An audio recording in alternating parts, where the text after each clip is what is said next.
లంకలో రావణాసురుడు సీతమ్మను ఎంత భయభ్రాంతులు చేశాడంటే మాయలో పడవేసి ఆ సీతామాత ఒక్క క్షణం నిజమేనేమో అనుకుంటుంది. కానీ అదంతా భ్రమ. నన్ను మాయలో పడేస్తున్నాడు. మన రావణాసుడు కేవలం ఆ మనుషుల్నే కాదండి, మన మనసుల్ని కూడా ఆ యొక్క భ్రమల్లో పడేసే మాయావంట. ఎందుకంటే మనం చూస్తున్నాము సీతామాత ఎదుర్కొన్న ఆ భయంకరమైన మానసిక యుద్ధం, ఆ యొక్క రావణుడి యొక్క క్రూరత్వం మనకి బాగా తెలుస్తుంది. మన కళ్ళకు కనిపించేది ప్రతిసారి కూడా సత్యం కాదు. ఎరుకతో వివేకంతో జీవించినప్పుడే మన జీవితంలో మనం ఏవైతే మాయల్లో పడిపోతున్నామో ఆ మాయల నుంచి మనం బయటపడగలము అని మనం నిన్న తెలుసుకున్నామండి. ఎందుకు అంటే మన జీవితంలో కూడా మాయ ఎలా పనిచేస్తుందో మనం చూసుకోవాలి. మనం ఎన్నో మాయలకి గురైపోతున్నాం పొద్దున లేచిన కాడ నుంచి సాయంత్రం పడుకునే వరకు. అంతేకాకుండా సీతామాతకి అతని యొక్క దుష్టత్వం, క్రూరత్వాన్ని చూసిందండి. ఇదంతా అసలు ఈ భయాన్ని ఏం సృష్టిస్తుంది? అసలు ఏ మనసు సృష్టించింది అని చెప్పి తనలో తాను అనుకుంటున్నప్పుడు జవాబు వచ్చిందండి వెంటనే. అది అతని ఎవరు?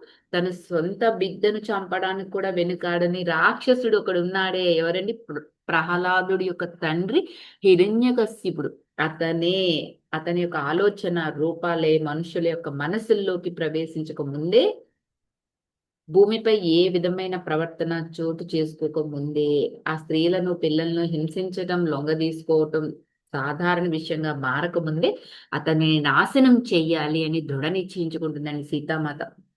అలా చెప్పి సోమ కళ్ళు తెరుస్తుంది.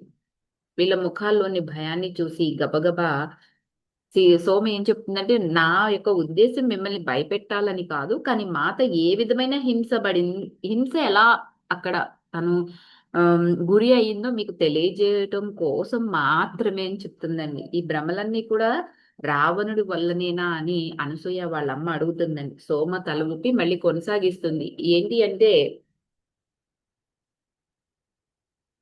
మాత రావణుడి యొక్క మనసులోకి ప్రవేశించాలి. ఆమె అయితే అదే అనుకుంది. కానీ అతను చాలా తెలివైనవాడు. సీతామాత యొక్క ఆలోచనలకి అంచనాలకి మించిన వాడండి. ఆమె తన ఆలోచనలు చూడగలదని ఇప్పుడు అతనికి కూడా తెలుసు. అందువల్ల ఆమెను నీతి బాహురాలిగా చేయటానికి అన్ని రకాల మాయల్ని సృష్టించడం మొదలు పెట్టాడండి. ఎందుకంటే ఆ సృష్టించడం ద్వారా ఆమెను బెదిరించే ప్రయత్నాలన్నీ కూడా చేశాడండి. అతను దాదాపు విజయం సాధించినట్లే. కానీ శ్రీరాముడిని నిరోధించకపోతే ఆమె నీటిలో మునిగి శరీరం వదిలిపెట్టేసేదంట. ఇప్పుడు రెండోసారి శ్రీరాముడు ఆమెను భూమిలో ఉంచాడు. ఎందుకంటే మొదటిసారి ఆమె యవ్వనంలో అడవిలో గాఢ ధ్యాన స్థితిలోకి వెళ్ళినప్పుడండి జనక మహారాజు కానీ ఋషులు కానీ ఆమెని భూమిలోకి మళ్ళీ వెనుకకు తీసుకురాలేకపోయారు కదా. అప్పుడు ఆమె గాఢ ఆశీర్వాద స్థితిలో ఉన్నప్పుడు శ్రీరాముడు ఒక్కడే ప్రత్యక్షం అవ్వకపోతే ఆమె శరీరం అప్పుడే ప్రకృతిలో కలిసిపోయేది. అది ఆమె శ్రీరాముని భౌతిక రూపంలో కలుసుకోక ముందే జరిగింది కదా. ఈసారి ఈ లంకలో ఎన్ని కల్లోలాలను చూసి ఆమె శరీరం విచ్ఛిన్ని చెయ్యబోయి ఉంటదండి. ఆమె ఎంతో ఇబ్బందిని, కష్టాన్ని స్వీకరించి తన అసలైన ప్రకృతిలోకి తిరిగి వెళ్ళాలి అనుకుంటుంది. మళ్ళీ శ్రీరాముడే దానిని నిరోధించాడు. ఎలా? ఈ కథలో మిగతా భాగాన్ని చెప్పబోయే ముందు నేను కొంచెం సేపు ఆగాలి అంటుందండి సో- సోమ. ఎందుకంటే ఇది కథలో అతి ముఖ్యమైన భాగం అంట. రావణుడి యొక్క పుట్టుకకు దారి తీసిన ఒక సన్నివేశం ఉందంటండి. అది మనం తెలుసుకోవాలంట. ఇంకా వీళ్ళు మునులు, అనసూయ వాళ్ళమ్మ ఆ విన్న దాని వల్ల వాళ్ళ హృదయాలంతా ఎంతో భారమైపోయాయి. కనుక ఆ విరామం పట్ల అనసూయ వాళ్ళ అమ్మ కూడా ఎంతో సంతోషిస్తారు. వీళ్ళు ఉదయం ఆహారం తీసుకోలేదు కదా, అందుకని సోమ అడుగుతుందండి. అవును అని చెప్తారు. వీళ్ళు తలలు పట్టుకుంటారు. అయితే మీకోసం నేను ఏదైనా సిద్ధం చేయనివ్వండి అని. ఎందుకంటే సూర్యదేవుడు అప్పటికే తన ప్రయాణం మధ్యలో ఉండి ఉంటాడంట. ముందు మనం వెళ్ళి ఆయనకి ప్రణామాలు అర్పిద్దామని, అలాగే అడవి జీవులన్నిటికీ కూడా మన ప్రణతులు అర్పిద్దాం అంటుందండి సోమ. వీళ్ళు ఎంతో సేపటి నుంచి లోపలే ఉండిపోయారు కదా, హృదయాలు భారం అయిపోయాయి. కొనసాగబోయే ముందు వాటిని కొంచెం, ఎందుకంటే ఇంకా ముందు తెలుసుకోబోయే దానికి కొంచెం మన యొక్క హృదయాలను తేలికపరుద్దామని మాత కూడా దాన్ని కోరుకుంటుంది అని అనసూయ చెప్తుందండి. కథలో ఆ శాప అది మనకి చెప్పబోయేది ఏంటి అంటే, సోమ కుటీరంలో వీళ్ళందరూ కూర్చుంటారండి. బయట చాలాగా ఉండి అక్కడ తినలేకపోతారు. అయితే ఆమె ఏమైనా తయారు చేస్తానని పట్టుపట్టినా కూడా ఈ వేడిలో పండ్లు నీళ్లు చాలు అని చెప్పేస్తారంట. వీళ్ళు గబగబా వాటిని గురించి ఆ చిన్న గదిలోకి మళ్ళీ తిరిగి వచ్చేస్తారండి. ఆశ్చర్యంగా దానిలో ఎప్పుడు చక్కటి గాలి వీస్తూ ఉంటుంది.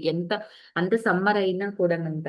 ఇప్పుడు మాత గుర్తు చేసుకున్న ఆ జ్ఞాపకాన్ని వర్ణించబోతున్నాను అని సోమ కొనసాగించిందండి. కొన్ని యుగాల కిందట సీతామాతనే నారాయణగా ఉన్నప్పుడు శ్రీరాముడు దైవ రూపమైన నారాయణతో కలిసి నడుస్తూ ఉంది. వారు తమ స్వర్గధామమైన వైకుంఠంలో మౌనంగా నడుస్తూ పుష్ప సౌందర్యం గురించి ఆలోచనలు ప్రశ్నించుకుంటూ ఉండగా నిరంతరాయంగానండి ఆశీర్వాద తరంగాలు వారి మధ్య ప్రవహించాయి. ప్రతిరోజు కొత్త రకమే కనిపించేవంట. ఇవాళ ఇంత వర్ణరహితంగా ఉందేమిటి అనుకున్నారండి.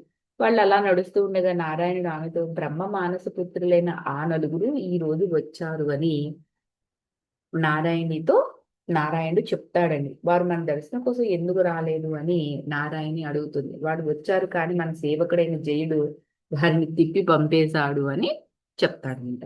తిప్పి పంపాడని ఆవిడ ఎంతో ఆశ్చర్యపోయిందండి. నారాయణుడు తన సంభాషణ కొనసాగిస్తూ కుమారులు పిల్లల రూపంలో వచ్చారు. జయుడు మనల్ని ఆటంకపరచడం ఇష్టం లేక వారిని పంపించేశాడని చెప్తాడు. తన వాస్తవంలో అతను వారికి మన పట్ల ఉన్న ప్రేమ పట్ల ఈర్ష్య పెంచుకుని వారు మనల్ని చూడటానికి ఇష్టపడట్లేదు. సమయం చూసుకుని నేను అతనితో మాట్లాడతాను అని నారాయణుడు దేవి నారాయణితో చెప్తాడు. సుదూరంగా చూస్తూ నారాయణ ఋషికుమార్ని గుర్తించింది. వారు వెళ్లే వైపు మెరుస్తున్న కళ్ళతో చూస్తూ మనం వారి వైపు వెళ్దాం, వారు మనతో ఎంతో చెప్పాలనుకుంటున్నారు అని మాట పలుకుద్దండి. వారిని మళ్ళీ కలుసుకోగలటం ఎంత ఆనందదాయకమని ఆమె అంటూ వారు ఆనందంతో ఆ నలుగురు ఋషుల వైపు నడుస్తారు. వారిలో ఒక ఋషి తలదించుకుని నారాయణమూర్తి మేము మీ దర్శనానికి రానందుకు మన్నించు అని వేడుకుంటాడండి. నారాయణుడు నవ్వుతూ చూడగా ఋషులు జరిగింది వారు గ్రహించారని అర్థం చేసుకుంటారు. వీళ్ళ మా సేవకు దుష్ప్రవర్తనకు మన్నించి అంటే వీళ్ళు చెప్తున్నారు ఎవరు నారాయణుడు మా సేవకుని యొక్క దుష్ప్రవర్తనకు మన్నించండి అని నారాయణుడు అంటాడంట. అదేమీ లేదు ప్రభు మాత, ఇప్పుడు మేము మీ సమక్షంలో ఉన్నాం, ఆనంద పులకాంకితమైపోయాము. భూమిపై చోటు చేసుకోబోతున్న సంఘటనల గురించి మీతో పంచుకోవడం కోసమే మేము వచ్చాము అని ఋషి బదులిస్తాడనమాట. కుమారులు సెలవు తీసుకుని వెళ్ళిన తర్వాత నారాయణుడు జయుడు వద్దకు వెళ్తారండి. వారి రాకను చూసి దాక్కోవటానికి ప్రయత్నిస్తాడండి. కానీ నారాయణ నుంచి దాక్కోలేకపోతాడంట. చాలా కాలం క్రితం నారాయణుడు జయుడిని ఈ ఉన్నత దేవలోకాల్లో ఉండటానికి అనుమతించినప్పుడు అతనిలోని అతిశయం, అసూయ బీజాలు వ్రేళ్లానుకున్నాయని గుర్తించినా కూడా కాలక్రమంలో అవి నశించిపోతాయని ఆశించారండి. కానీ ఇప్పుడు ఆ బీజాలు కనిపించాయంట. చాలా కాలం నిద్రాణంగా ఉండి ఇప్పుడు మళ్ళీ అవి వృద్ధి చెందుతున్నాయంట. ఆయన తన సేవకుని వద్దనికి వెళ్తాడండి. చాలా కాలం తర్వాత మా దర్శనానికి వచ్చిన కుమారుని నీవు తిప్పి పంపావు జయ. ఈ వైకుంఠ ధామం నుంచి ఎవ్వరిని తిప్పి పంపకూడదు. ఇక ఆ ఋషుల విషయం చెప్పేది ఏముంది అని ఆయన పలుకుతాడండి జయుడితో. ప్రభు అందులో నా తప్పేమీ లేదు. వారు ఎంతో దురుసైన వాళ్ళు, నాతో ఎంతో అమర్యాదంగా ప్రవర్తించారు. ఆ మనస్థితిలో ఉన్న వారికి మీరు దర్శనం ఎలా ఇస్తారని వారిని తిరిగి వెళ్ళి ప్రశాంతత చేకూర్చుకుని రమ్మని చెప్పాను అని జయుడు చెప్తాడు. నారాయణుడు అతను అసత్యం చెప్తున్నాడని తెలుసుకోవడమే కాక అతని మనసులో వంచనా బీజాలు కూడా చోటు చేసుకోవడం చూశాడు. చూడండి, మనం రావణాసురుడే మనసుల్లో ఏమున్నాయో చూసి తెలుసుకుంటాడు అనుకున్నాం, కానీ అంతకు ముందటే ఆ యొక్క నారాయణుడే మన మనసులో ఏముంటాయో ఆయన తెలుసుకోగలడంటండి. చూడండి, పైకి మనం ఎన్ని మాట్లాడినా మన మనసులో ఎంత అసూయ కుళ్ళి ఇవన్నీ మనం పెట్టుకుంటామో అవన్నీ ఆ భగవంతుడికి తెలుస్తూనే ఉంటాయన్న విషయం మనకి ఇప్పుడు అర్థమవుతుంది అనమాట. అవన్నీ తెలుసుకున్నాడు కదండి ఇంకా నారాయణుడు. జయ, నువ్వు చెప్పేది ఏమి సత్యం కాదు, నువ్వు నన్ను వంచలేవని తెలుసుకోవాలి.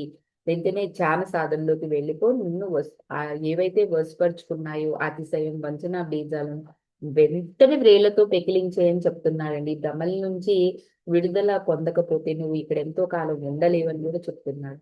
అయి చూడండి, ఇక్కడ ధ్యాన సాధనలోకి వెళ్ళమన్నారండి. మనకు కూడా ధ్యానం ఎందుకు అవసరం అంటే మనలో ఉన్న ఆ యొక్క ఈశనాత్రయాలని అరిషడ్ వర్గాలని చెల్లించడం కోసమే ఎవరైనా ధ్యానం చెయ్యాలి అని చెప్తే, అంతే తప్ప వేరే ఏమీ కాదు. వాటిని మనం నేను అహం ఐగు ఎందుకండి మనకి ఏమి మనకి కలిసి వస్తుంది. ఇక్కడ ఆయన కూడా అదే చెప్తున్నాడు అనమాట. జేయుడు ఎక్కడికి వెళ్ళాలో ఏ విధమైన ధ్యాన సాధన చేయాలో ఆయన సూచించే దృశ్యాన్ని అక్కడ నారాయణి చూస్తూ ఉందంట. నారాయణ తను సూచించిన విధంగా సాధనకు వెళ్ళడానికి బదులు జయుడు ఏం చేశాడు, కుమారుల వద్దకు వెళ్ళి వాళ్ళని కోపడ్డాడంటండి. చూసారా ఎంత బుద్ధి లేని తనమో. మీరు ప్రభు వద్దకు వెళ్ళి మీ ఫిర్యాదులతో ఆయనను ఎందుకు ఇబ్బంది పెడతారని కోపంగా ప్రశ్నించాడంటండి. మిగతాది రేపు తెలుసుకుందాం. మరి అసలు ఈయన ఎందుకు అంత అసూయతో రగిలిపోతున్నాడు? మరి ఈయన చేసిన దానికి నారాయణి మరి ఏదైనా శిక్ష విధిస్తారా? లేదా ఏదైనా శాప విమోచన గురి అవుతాడా ఆ జైలు అనేది రేపు తెలుసుకుందామండి. Thank you for watching. Like చేయండి, షేర్ చేయండి, మీ విలువైన అభిప్రాయాలన్నీ కూడా తెలియజేయండి. మానవ మాత్రలు చెప్పేటప్పుడు ఏదో ఒక స్పెల్లింగ్ తప్పు అనేది దొర్లుతూ ఉంటుంది. నన్ను క్షమించండి. Thank you.